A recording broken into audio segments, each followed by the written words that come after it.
welcome you, dear friends, in this Bible study this evening.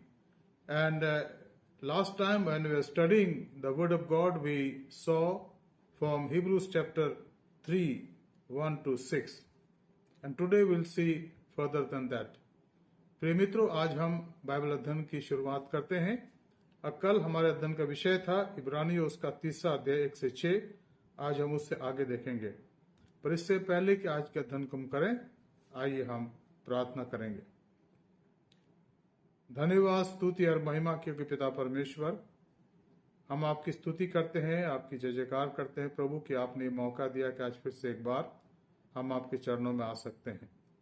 हमारी प्रार्थना प्रभु इस अध्ययन के अंदर हमारी मदद करता कि हम आपके वचन के गहरे भेदों को समझ सके। Lord help us to understand the deeper meaning of this word and able to grow in you. We thank you Lord for calling us with a high calling, giving us the fellowship of your Son Jesus Christ in his body, in the church, and overall in his kingdom. As we wait upon you, Lord, this evening, speak to us. प्रभु, आज जबकि हम आपके वचन पर ध्यान देते हैं, हमसे बातचीत करें। हमारे उद्धारकर्ता प्रभु यीशु मसीह के पवित्र नाम से मांगते हैं, आमीन।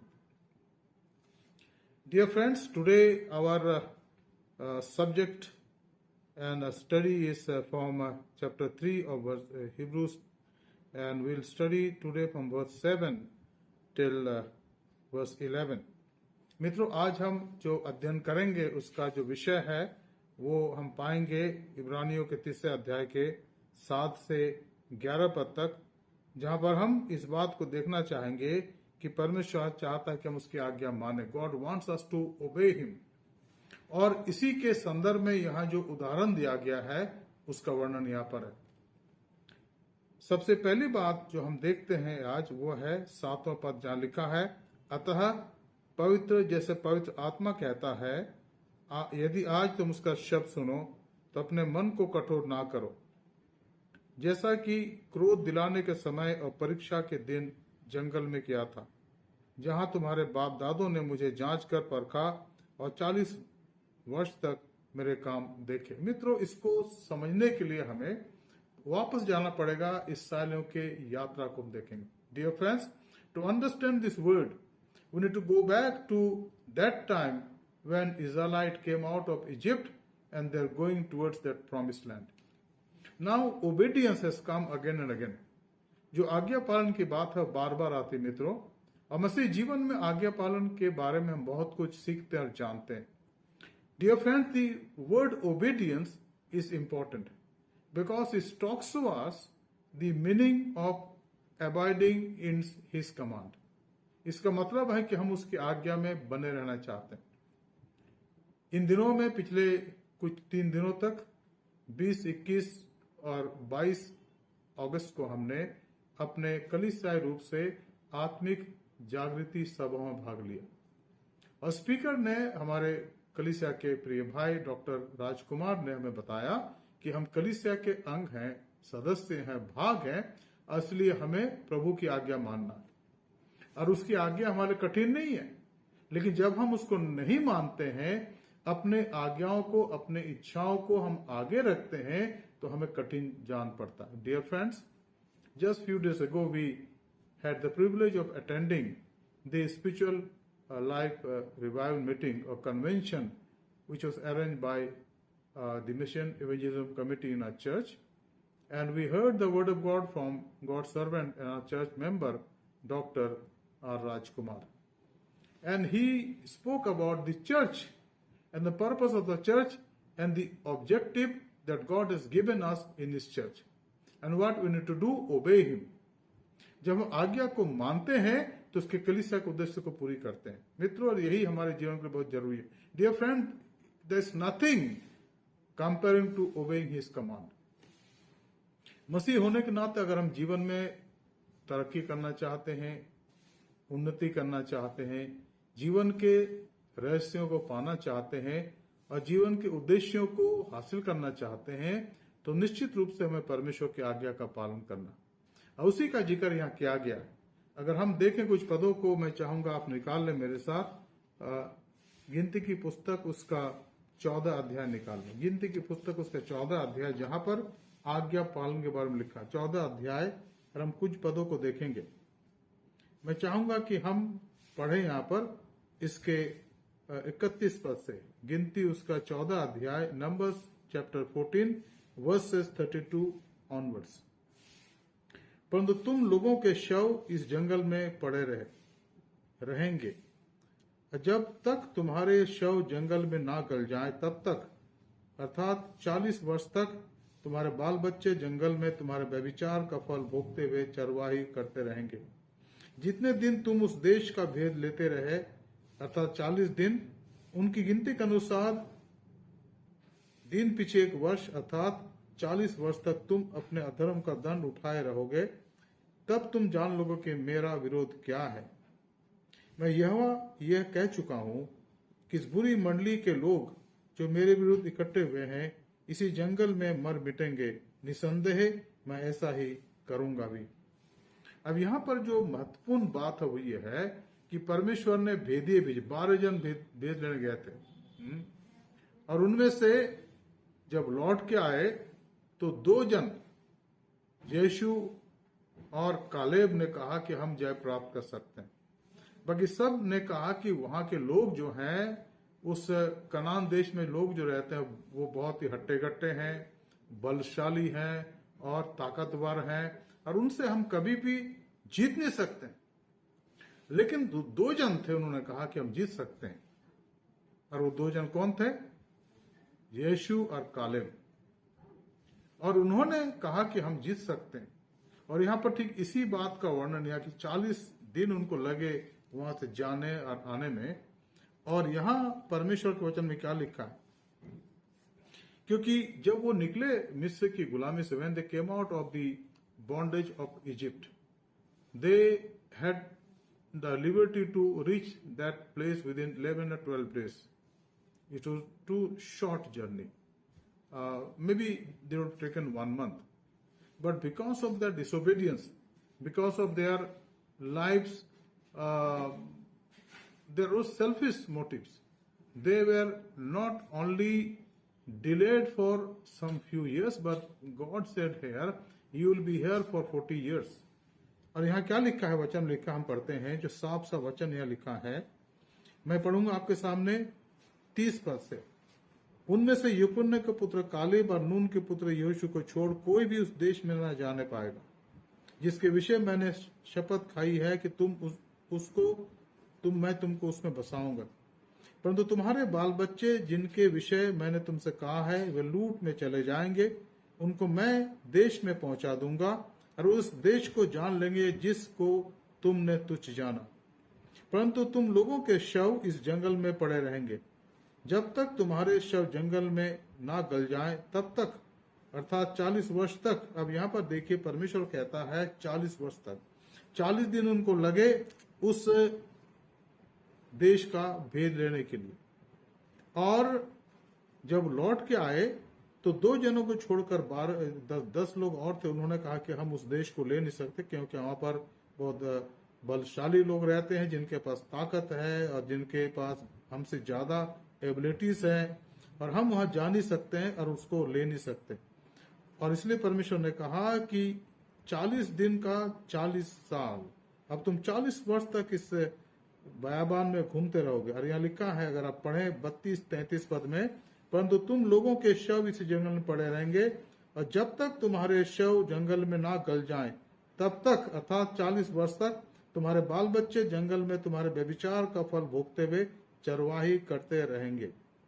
जितने दिन तुम उस देश का भेद लेते रहे, अर्थात 40 दिन, उनकी गिनती के अनुसार दिन पीछे 1 वर्ष, अर्थात 40 वर्ष तक तुम अपने अधर्म का दंड उठाए रहोगे। तब तुम जान लोगे कि मेरा विरोध करना क्या है। मित्रों, यहाँ जो मुख्य बात हम पाते हैं वह है कि परमेश्वर की आज्ञा का उल्लंघन करना। और इन्होंने 40 साल लगा दिए उस देश में पहुंचने के लिए। अगर आप देखें, कभी मौका होगा तो मैं कलीसिया के अंदर इसके बारे में बताऊंगा विस्तार पूर्वक। इस्राएल जाति के लोग जो थे, जब वो मिस्र की गुलामी से निकले, तो उनको कहां कहां से जाना पड़ा और कहां कहां उनके सामने परेशानियां आई। या आप यूं कहिए कि परेशानी के आने के सबब वो खुद लोग थे. When we study, maybe in the days to come, if God give us the time, we'll try to study the journey of Israelite from Egypt to Canaan, and then it is a detailed study. We'll study how these people had gone through this hardship merely because of their disobedience. And that is one we need to know today in our studies, in our Christian life. As we go through this Christian life, we are many times succumb to our disobedience. And then we invite God's judgment on us. The immediate judgment. We suffer a lot of things here and there. And sometimes we also blame God. God, why you made it possible for me? But if you go deeper, and if you see deeper, the reason is my disobedience. My disobedience. Recently, when we had attended this revival meeting, one of the things that I could feel, the Holy Spirit is talking to us that no matter who I am or who I am, I need to repent because of my disobedience, because of my arrogance, because of my malice and jealousy of others. I need to repent in my own life. अब मित्रों, यही बात यहाँ पर लिखा गया है इस गिनती की पुस्तक के 14 अध्याय के अंदर. अगर आप पूरा देखें तो इस बात को पढ़ेंगे और समझेंगे यहाँ पर. अब यहाँ इब्रानियों की पुस्तक में लेखक कहता है, अतः जैसा पवित्र आत्मा कहता है, यदि आज तुम उसका शब्द सुनो.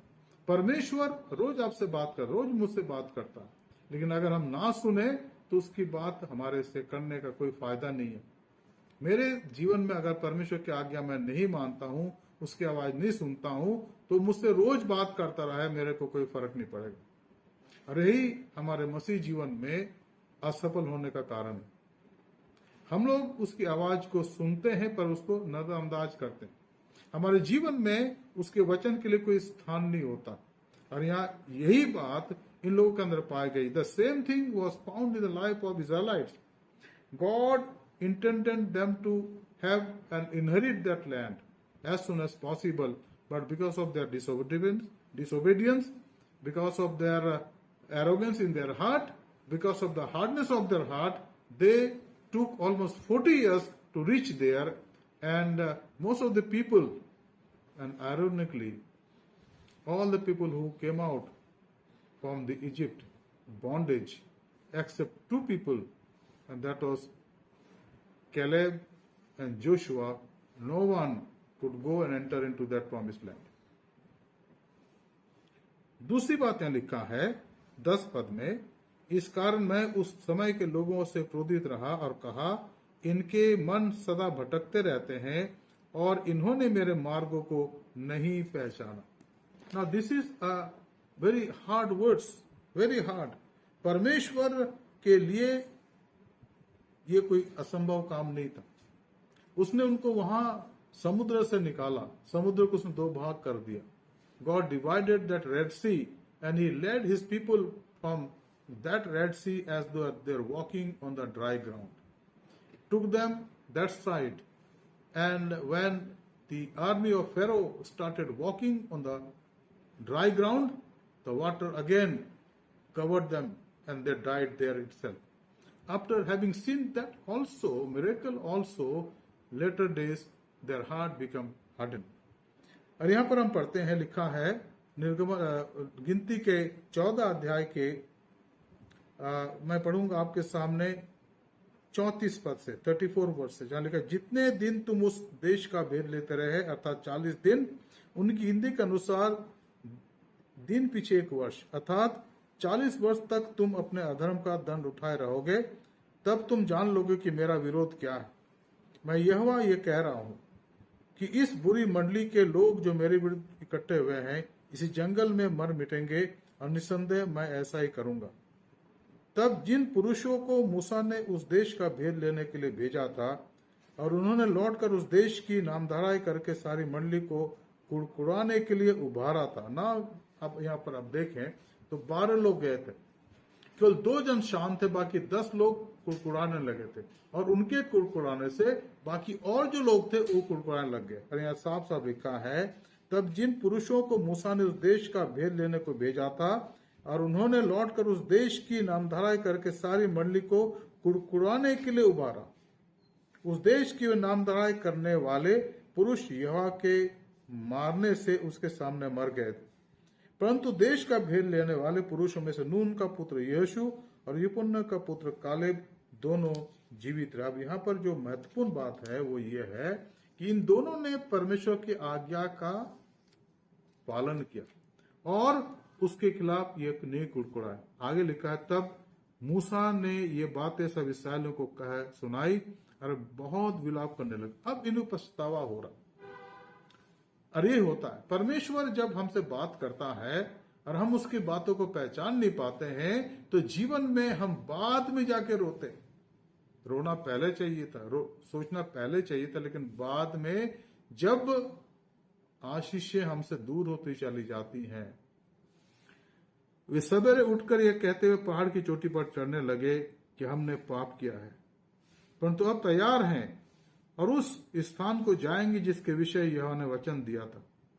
तब मूसा ने कहा, तुम यहोवा की आज्ञा का उल्लंघन क्यों करते हो? यह सफल ना होगा। मूसा ने उनको कह दिया, सुनो इस्राएलियों, तुम इस बात में क्यों पीछे पड़े हो परमेश्वर के?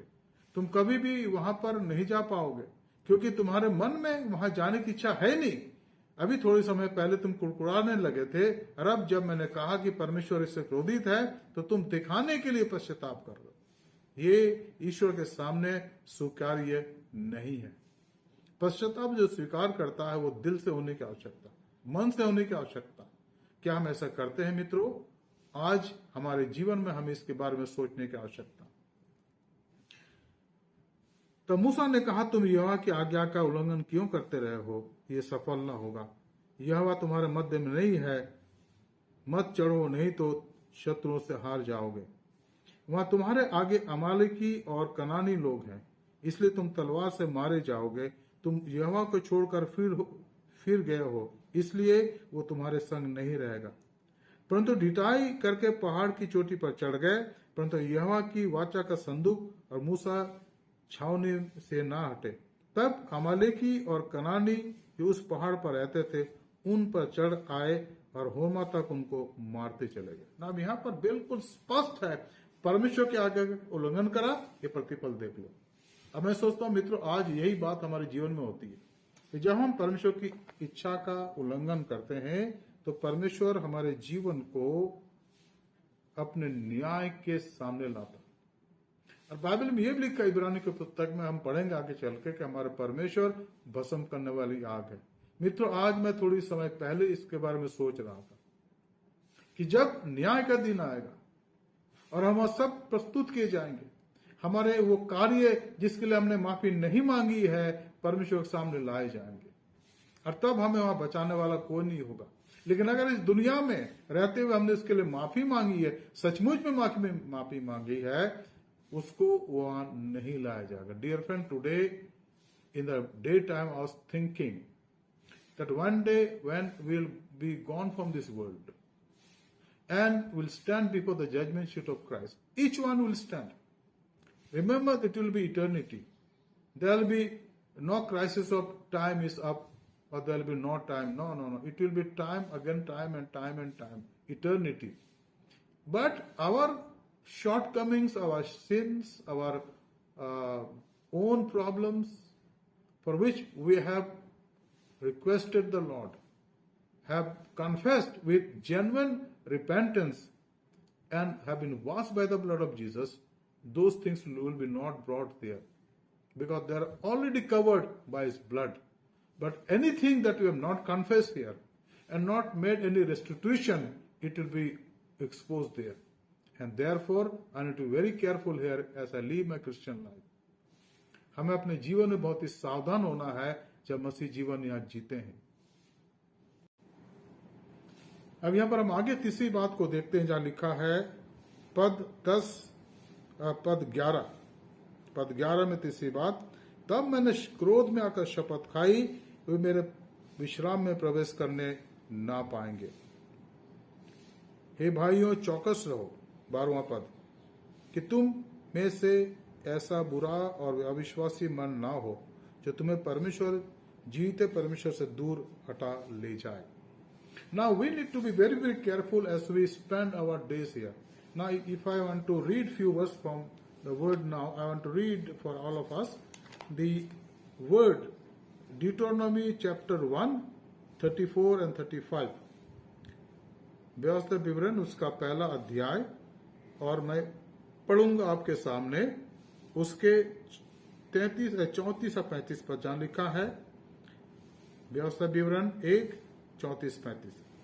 परंतु तुम्हारी वे बातें सुनकर यहोवा का कोप भड़क उठा और उसने ये शपथ खाई, निश्चय इस बुरी पीढ़ी के मनुष्य में से एक भी उस अच्छे देश को देखने ना पाएगा जिसे मैं उनके पितरों को देने की शपथ खाई थी.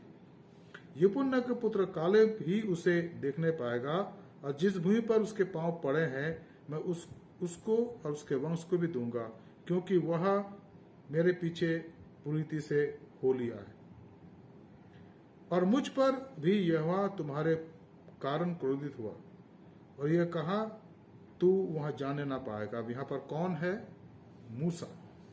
अब 38 पद में लिखा है, नून का पुत्र यहोशू जो तेरे सामने खड़ा रहता है, यानी परमेश्वर यहाँ मूसा से कह रहा है, वो तो वहां जाने पाएगा, इसलिए तू उसको हियाव दे, क्योंकि उस देश की को इस्राएलियों के अधिकार में वही कर देगा. फिर तुम्हारे बाल बच्चे जिनके विषय तुम कहते हो कि ये लूट में चले जाएंगे, और तुम्हारे जो बच्चे अभी भले बुरे का भेद नहीं जानते, वे वहां प्रवेश करेंगे, और उनको मैं वो देश दूंगा और वे उसके अधिकारी होंगे. परंतु तुम लोग घूमकर कूच करो और लाल समुद्र के मार्ग से जंगल की ओर जाओ. अब यहाँ पर इस भाग में हमें बहुत ही महत्वपूर्ण विधान पाते हैं. परमेश्वर ने उनको कह दिया कि इतने लोग जो तुम निकले थे मिस्र की गुलामी से, केवल 2 जन हैं जो वहां जा पाएंगे. और यहाँ वो कहता है कि परमेश्वर ने यहाँ पर बता दिया उनको. क्या बता दिया? 36 पद व्यवस्था विवरण पहला अध्याय. यपुन्ने का पुत्र काले भी उसे देखने पाएगा. ना Lord says very clearly here about who will inherit that land out of all this crowd. A crowd of around 30 lakh, only 2 people will enter. And he says here, son of Yephunneh, Caleb will see that land. यहाँ लिखा है, and we see here, except Caleb the son of Jephunneh, he shall see it, and to him and to his children I will give the land on which he had trodden, because he has wholly followed the Lord. One of the things that we need to understand, my friend, is to obey him and wholeheartedly follow him. Once again, I want to say and I want to praise the Lord for this 3 days of revival meeting that we just concluded, 20th, 21st and 22nd of August in this month. And God has repeatedly told us that we belong to His church, ecclesia. We know our calling and we need to walk with Him wholeheartedly. As God says here, the children of Caleb walked wholeheartedly. I will give the land on which he has trodden. Caleb has trodden because he has wholeheartedly, wholly followed the Lord. I think this is one of the principles in a Christian life. When we want to walk with the Lord, we should be for Him wholeheartedly. Not 50%, not 80%, not even 99%, but 100% is mandatory. It is required. If I say that I follow Jesus, I mean I want to follow Him wholeheartedly. No matter what happens, kuch bhi ho jaye, anything can happen in this world. People may ridicule me, they may laugh at me, they may say anything against me, but if I know that I follow the Lord, I should be growing in the Lord day by day. I should go with Him day by day. I should follow Him day by day. Because one day will come when I'll be there with Him and live with Him forever and ever. So there is very important. Now, He also said the same thing about Joshua, verse 28, we see Deuteronomy chapter 1. Joshua the son of Nun, who stands before you, he shall enter, encourage him, for he shall cause Israel to inherit it. And for your little ones, who you said would become a prey, and your children, who today have no knowledge of good or evil, they shall go in there, and to them I will give it, and they shall possess it. Now God said very clearly, not only Joshua and Caleb, but the children of others, Israelites, who were born in the wilderness, they'll also inherit into that land, in that land. Why? Because they never followed their fathers. They obeyed him. They were young. They were youth. They followed Joshua and Caleb. They obeyed the Lord. And I think today also, my friend, is the important things. Our youngsters need to be encouraged to do good and follow the word of God. But the question is, what type of example I as an elder person or an elder person in my family or in the church is putting before the young people. That is important. And they followed Joshua and Caleb. That is why God said, they who were born here in this wilderness for last this many years will inherit that land, the promised land. And it is very, very important for me and for us to understand. 29, and as for your children, little ones, who you said would become a prey, and your children, who today have no knowledge of good or evil, they shall go in there, and to them I will give it, and they shall possess it. Now, it is a very clear verdict by the God, eternal God. And dear friend, for me also and for all of us also, sometimes we think that so proudly we say that this is ours. This is our, it belongs to us. We belong to his family. And therefore, I am a church. Hey, yeah, you're right. I'm right that I'm a church. But am I following his status? Am I following his command? यहाँ पर हम में से कई कह सकते हैं कि हम तो कलीसिया के लोग हैं. क्या हम अपने बच्चों के लिए नमूना पेश करते हैं? क्या प्रभु के साथ चलने वाले लोग हैं? हमें अपने जीवन को देखने और समझने की आवश्यकता है. और यहाँ पर जो तीसरी बात मैं आज बता रहा हूँ आपको, लिखा है, तब परमेश्वर ने क्रोध में आकर शपथ खाई, वे मेरे विश्राम में प्रवेश करने ना पाएंगे. मित्रों, एक बहुत बड़ा सवाल हमारे सामने, एक प्रश्न चिन्ह है कि क्या वास्तव में हम परमेश्वर के लिए अपने आप को तैयार कर रहे हैं? आज इस पेंडेमिक के समय में, इस कोविड-19 के समय में, जब चारों तरफ परेशानी है, दुख है, कठिनाई है, क्या हमारे मन में शांति है? Do we have that peace of God in us? The peace of God passes all understanding. Not our rationals, not our logic, not our principles, but God's rational, God's principle, and God's way of doing things need to be inculcated in us. हम अपने अंदर उसको रखने की आवश्यकता. परमेश्वर के साथ चलने में, प्रभु यीशु मसीह के सामने अपने जीवन का अर्पण करने में हमें उस पर ध्यान देने की आवश्यकता. Every day I need to offer myself on his altar as living, holy and acceptable sacrifice. Romans 12:1 and 2. Then I need to worship him in spirit and truth. There should be no selfish motive in my worshiping the Lord.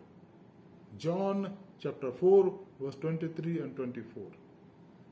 Then I need to prepare myself in this warfare experience. I need to gird myself with all the spiritual equipments so that when Satan attack me, I come out as victorious.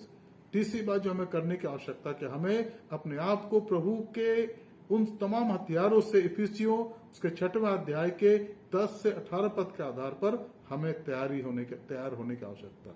और फिर मत्ती 23, 24, 25 के आधार पर जो 10 कुमारियां थी, उनमें जो 5 कुमारियां थी जिनके कुप्पी में तेल पा गया, और वो तेल क्या है?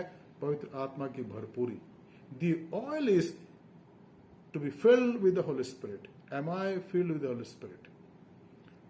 क्या मैं पवित्र आत्मा से परिपूर्ण हूं? क्या मेरी कमर कसी हुई है? मेरा दिया जल रहा है कि जब वो आएगा मैं उसके साथ अंदर जाऊंगा, उसके राज्य में उसके साथ राज्य करूंगा।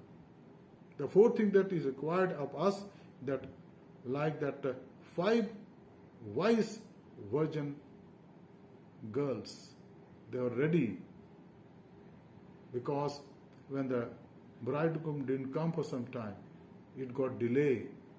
Their torch was still burning, and they had enough oil, so their torch still burning, and their lamp was burning. And when the bridegroom came, they were let in. इन 4 बातों को मेरा ध्यान देना मित्रों बहुत ही जरूरी है। और एक और बात मैं कहना चाहूंगा, सेवकाई की भावना। We need to serve the Lord. मत्ती उसके 20 अध्याय के 28 पद में लिखा है, Matthew 20:28 verses, The Son of God did not come to be served, but to serve and give his life as a ransom for many. क्या हम इस बात के लिए तैयार हैं? सेवा करने के लिए तैयार हैं? कई बार हम अपने कलीसिया के अंदर जब आते हैं, चर्च के अंदर आते हैं, तो हम सोचते हैं कि दूसरा हमारे लिए कुछ कर दे, दूसरा कुछ कर दे। जी नहीं, हम क्या कर रहे हैं? हम क्या कर रहे हैं? ये हमारे लिए जरूरी है। और यही काम नहीं, लेकिन दूसरे लोग जो भूखे प्यासे हैं, परेशानी की अवस्था में आज, क्या उनकी मदद कर रहे हैं? क्या उनकी मदद कर रहे हैं? अगर आप यशायाह के 58 अध्याय को देखें, उसके 1 से 12 पद को पढ़ें, Isaiah, if you read Isaiah chapter 58 verse 1 to 12, one of the requirement of the fasting that God requires from us is to share our bread with others. That is service. When you give something for the Lord to a poor person or a needy person, it should cause pain to you. And if you are doing that, your good work is written there in heaven, and you will not lose the reward of it. हम उस बड़े काम का जो हम यहाँ दुनिया में कर रहे हैं, चाहे कोई ना देखे, nobody may watch, nobody may see, nobody may keep account of your good work, doesn't matter. But if you are doing with sincere motive and heart, and you are helping someone when it pains you also, you will not lose the reward of it. वचन में हम पढ़ते हैं 1 कुरिन्थी उसके 15 अध्याय के 58 पद में, 1 Corinthians chapter 15 verse 58. Therefore, my brothers and sisters, pursue, be in the ministry of the Lord, grow in the Lord, and do good work. Know that your good works is not in vain in the Lord. जो भी हमारे अच्छे कार्य हैं मित्रों, वो बेकार नहीं है, और परमेश्वर का प्रतिफल हमें देगा एक दिन। इसलिए हम प्रभु का धन्यवाद देते हैं आज के सुंदर समय के लिए। And I know that God has spoken to us this evening as we study his word. Let us bow down and pray. धन्यवाद, स्तुति और महिमा के भी पिता परमेश्वर, आज के सुंदर समय के लिए जो आपने हमें दिया, हम आपका धन्यवाद करते हैं। हम आपकी स्तुति करते हैं प्रभु कि आपने वचन के द्वारा हमसे बातचीत करी। Thank you Lord that you have spoken to us through your word today. These 3 more important things in our lives that we could see today from Hebrews chapter 3 verses 7 to 11. Lord, you have spoken to us, we thank you. Help us to obey, be willing, and be willing to offer ourselves to you and for your services. हम चाहते प्रभु कि आज हमने जो 3 बातें देखी आपके पवित्र वचन के आधार पर, इब्रानियों 3 अध्याय के उसके 7 से 11 पद, प्रभु हम चाहते कि बातें हमारे अंदर पाई जाए और हम आप में बढ़ते चले जाएं। आज अगर हम इसके बीमार, हम चाहते प्रभु उनको स्पर्श करें, चंगाई दें। अगर आज आपसे कोई दूर है प्रभु, हम चाहते कि उन पर आप दया करें, ताकि हम इसे हर एक हमारे जीवन से आपकी महिमा स्तुति कर सकें। हमें स्वस्थ रखें, आनंदित रखें और धन्यवादित बनाए रखें। जो वचन का बीज बोया गया प्रभु हमारे हृदय रूपी खेत में व्यर्थ ना जाए, पर आपका आत्मा उसको सींचे प्रभु और फलवंतित हो 100 गुना, 60 गुना और 30 गुना। हमारे देश पर आपका अनुग्रह, हमारे देश के अगुओं पर, हमारे आदरणीय राष्ट्रपति, हमारे आदरणीय प्रधानमंत्री, हमारे हर एक राज्यों के माननीय राज्यपालगण, मुख्यमंत्रीगण और उन सब के लिए हम प्रार्थना करते हैं प्रभु जिनको अधिकार दिए गए हैं, लोकल स्तर पर, जिले के स्तर पर, राज्य के स्तर पर और राष्ट्रीय स्तर पर प्रभु हर एक को आशीषित करें, निरोग रखें प्रभु, स्वस्थ रखें और उन्हें अपनी सेवा के लिए इस्तेमाल करें ताकि उनके निर्देशन में देश तरक्की कर सके। हमारी प्रार्थना प्रभु हमारे कलीसिया के अगुओं के लिए, हमारे बिशप सुबोध सिंह मंडल, मैडम सुदीप्ता मंडल, हमारे तमाम पासवान, हमारी लेटी, हमारे जवान, हमारे बच्चे, तमाम की सहायता मदद करें, कलीसिया को संभालें। हमारी इस कलीसिया एपोस्टल मेथोडिस्ट चर्च पर आपके आशीष हो, हर एक सदस्य को संभालें प्रभु, बीमारी से बचाएं, इन्फेक्शन से बचाएं और आपकी दया पर बनी रहे। हमारे धन्यवाद को स्वीकार करें, उद्धारकर्ता प्रभु यीशु मसीह के पवित्र नाम से मांगते हैं, आमीन। Jesus is Lord. May God bless all of us. Few announcements are there, dear friends. We are anticipating that very soon, I think we'll have the privilege to come in person and worship the Lord in this church building. But we are awaiting the orders from the government and letter from our respected Bishop Sahab also. Up to that time, we'll have a live worship on Sundays, which start at 10 o'clock. Our Bible study will continue every Tuesday, Thursday, and Saturday. Time is 7 o'clock. Sunday school, WSS meetings, MY meeting will continue as it was announced. And may the Lord bless all of you. Dear friends, let us pray for each other. Remember each other. Let us all together grow in the Lord together. Let us receive the benediction. And now, may the grace of our Lord Jesus Christ, love of the Father, and sweet communion of the Holy Spirit rest and abide with all of us, now and forevermore. Amen. Thank you. God bless you. Good night.